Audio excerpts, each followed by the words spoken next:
Drivers around the capital city are starting to get a bit more breathing room because some of the orange cones are disappearing. This summer, workers have been doing road work along just under 2 miles of State Street in Bismarck. That includes pouring concrete, installing new traffic signals, and adding more medians, even in some places adding another turn lane.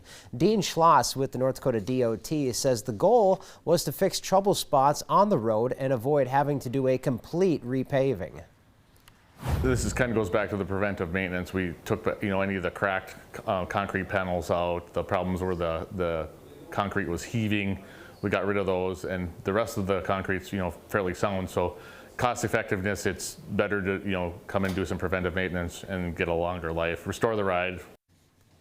Right now, another traffic bottleneck is happening along the Grant Marsh Bridge. Workers have been installing crossovers to get that bridge ready for another construction project, which is scheduled for next year.